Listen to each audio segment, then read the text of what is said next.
Bismillahirrahmanirrahim. Assalamualaikum warahmatullahi wabarakatuh. Alhamdulillah.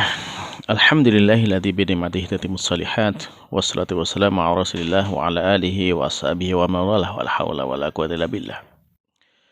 Alhamdulillah, masyarul muslimin, para pemirsa Rabbani TV yang dimuliakan Allah Subhanahu wa taala.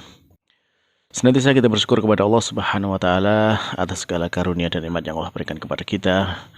Yang mana nikmat yang Allah berikan kepada kita tidak terhingga jumlahnya, dan khususnya pada saat kali ini kita mendapatkan nikmat yang luar biasa dari Allah Subhanahu wa taala.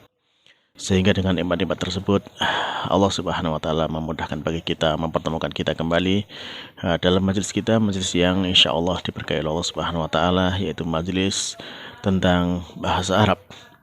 Yang tentunya kalau kita belajar bahasa Arab seperti ini, ya harapan kita bahwasanya bahasa inilah yang akan menyampaikan kita kepada Allah Subhanahu wa taala.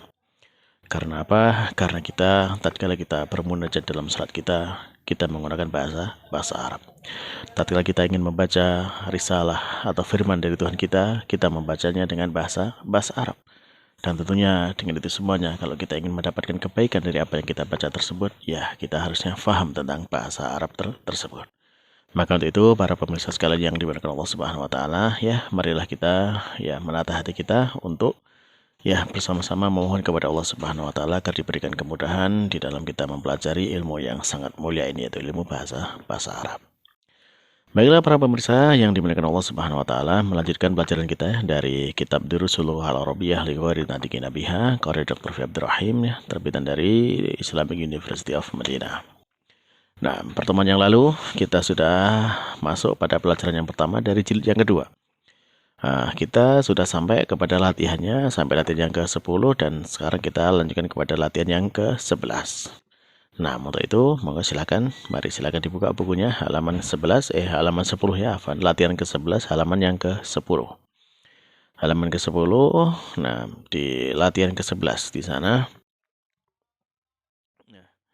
Yang belum ada buku bisa di-download dulu di link yang ada di deskripsi. Baik, perintahnya untuk latihan yang ke-11 ini, di sana mu'alif menyampaikan perintah kepada kita, Iqra, ya, bacalah al-misalaini, 2 contoh. Jadi di sini mu'alif memberikan 2 contoh dan kita suruh membaca. Summa akmil al-jumal al-atiyah biwad'i ghalin au ghaliyah. Kemudian ya setelah itu lengkapi kalimat-kalimat berikutnya, kalimat-kalimat setelahnya, yaitu dengan meletakkan kata ghalin atau ghaliyatun. Nah, kata ghalin atau ghaliyatun. Di mana? Fil amakinil khaliyah, di tempat yang kosong, itu di titik-titik. Nah, mudah ya, latihannya hanya meletakkan kata ghalin atau ghaliyah saja. Nah, kita lihat contohnya ya. Contoh yang A. Hadzal qalamu ghalin, ya. Pena ini ya ghalin, yaitu mahal. Asli dari kata ghalin itu apa? Asluhu ghaliyun, ya.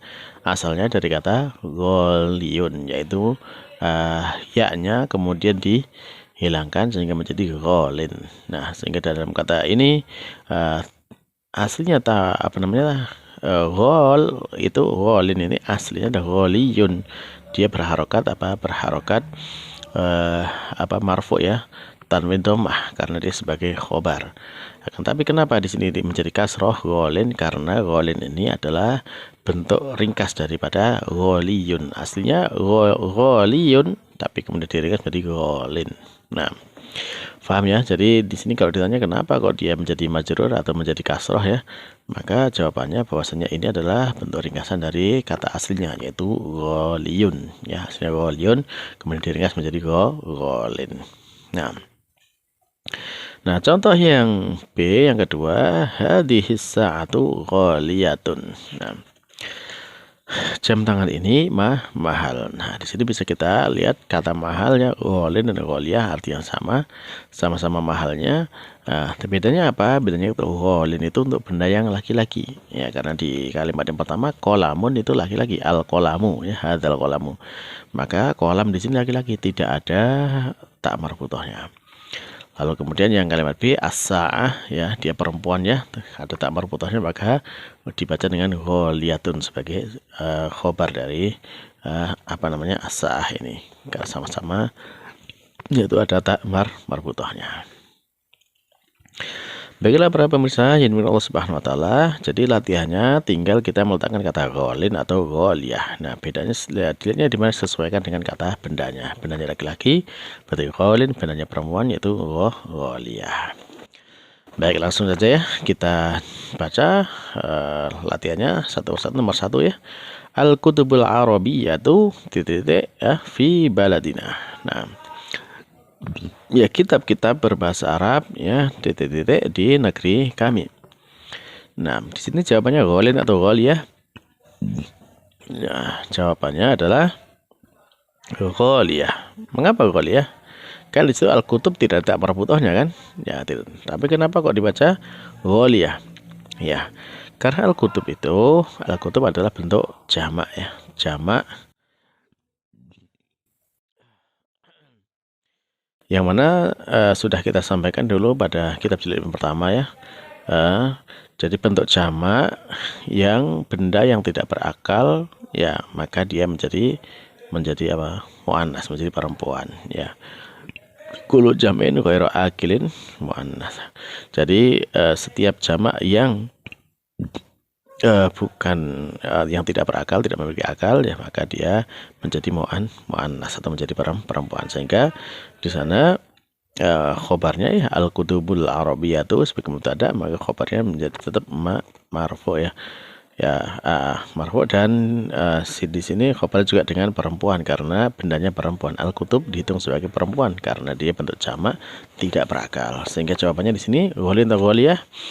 Ya, tentunya jawabannya adalah gholiyah. Nah, al-kutubul arabiyyatu gholiyatun fi baladina. Yang nomor 2, hadzal kitabu rakhisun wa dzalika, ya, lawan dari rakhisun, ya, gholin.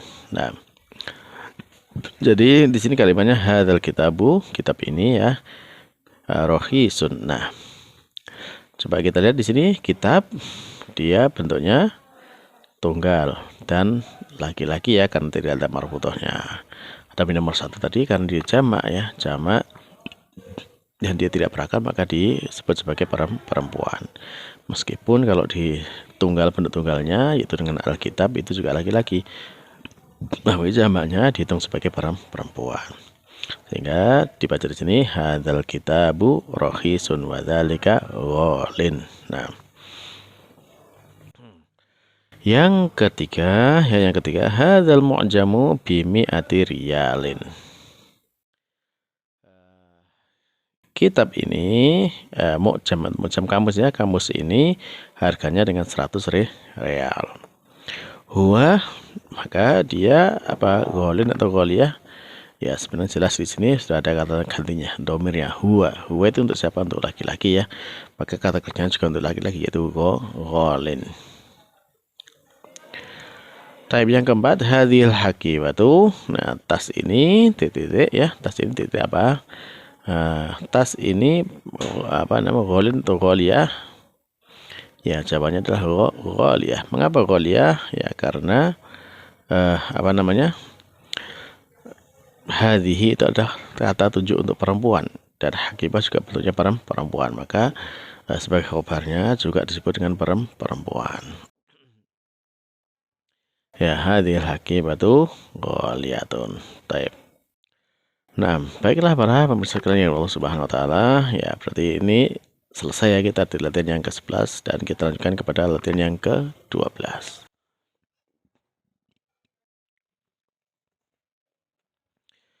Baiklah para pemirsa, untuk latihan yang ke-12, ya, latihan ke-12 kita baca perintahnya, yaitu iqra al-misalain. Bacalah 2 contoh. Tsumma iqra al-jumalal atiyah. Kemudian bacalah kalimat setelahnya.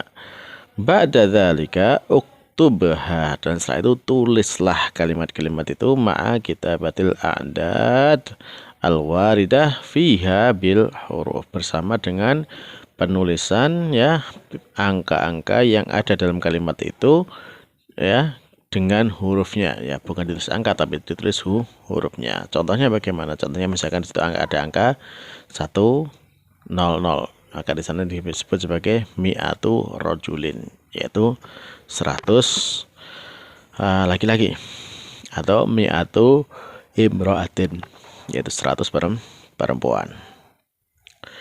Demikian juga contoh berikutnya yaitu alfu rojulin, 1000 laki-laki, atau alfu imro'atin, yaitu 1000 perempuan.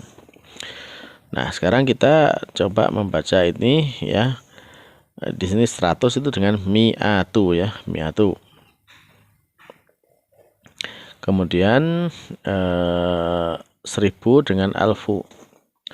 Nah, yang perlu diperhatikan di sini kata mi'atu ini ketika dia kemasukan huruf jar maka dia menjadi majrur dan dengan kasroh. Nah, baik ya, seperti itu.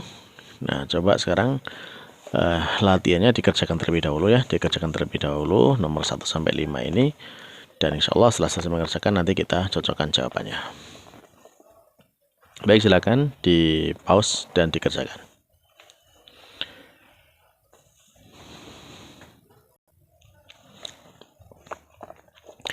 Nah, para pemirsa yang dimuliakan Allah Subhanahu wa taala, nah, singkat saja ya kita jawab dan kita bahas latihan yang ke-12 ini. Ya, kita baca dan nanti silakan ditulis ya dengan hurufnya sebagaimana di atasnya itu mi'ah dan alfnya ya, mi'ah dan alfnya. Nah, kita baca nomor 1 ya. Hadzat tilfazu ya bi alfi riyalin ya.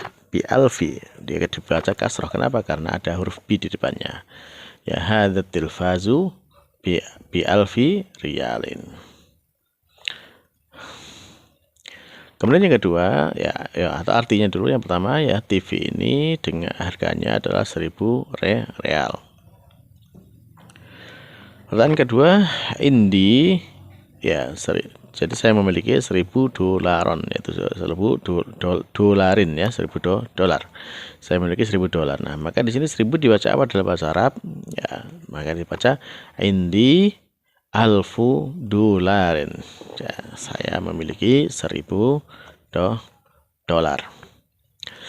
Yang ketiga, fi hadzal kitabi 100 safhah ya. Artinya di dalam kitab ini ada 100 halaman. 100 kalau kita baca dalam bahasa Arab adalah mi'ah. Jadi fi hadzal kitabi mi'atu safhatin. Di dalam kitab ini ada 100 halaman. Taib yang keempat, bikam hadhil akibah ya.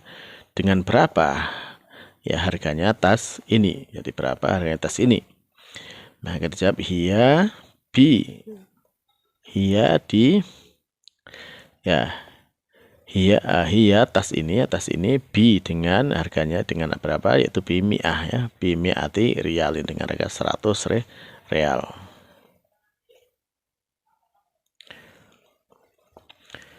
Jadi tas ini harganya 100 real. Terakhir ya dari latihan yang ke-12 ini, nomor 5, mu'alif menyampaikan pertanyaan fi hadhil kulliyati. Di situ ada angka 100 talibin min Pakistana wa yaitu dan 100 ya talibin min Indonesia.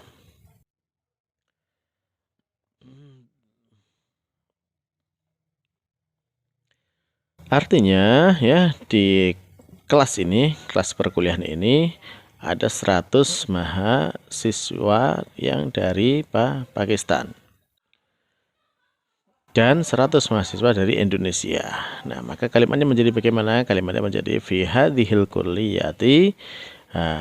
Angka 100-nya diganti dengan mi'ah ya, mi'atu talibin min Pakistana wa mi'atu talibin min Indonesia. Baiklah para pemirsa sekalian Allah Subhanahu wa taala. Nah, ini sudah jelas ya, kita sudah selesai sampai kepada latihan yang ke-12 terkait dengan penggunaan kata inna tersebut ya, inna dan saudara-saudaranya. Nah, mudah-mudahan apa yang kita pelajari itu diterima Allah Subhanahu wa taala, dijadikan sebab kebaikan untuk kita semuanya dunia akhirat. Dan ketika ada kurangnya, itu ada semata-mata dari kelemahan diri saya sendiri. Saya memohon ampun kepada Allah Subhanahu wa taala. Semoga Allah mengampuni saya dan memaafkan saya. Demikian juga kepada para pemirsa sekalian.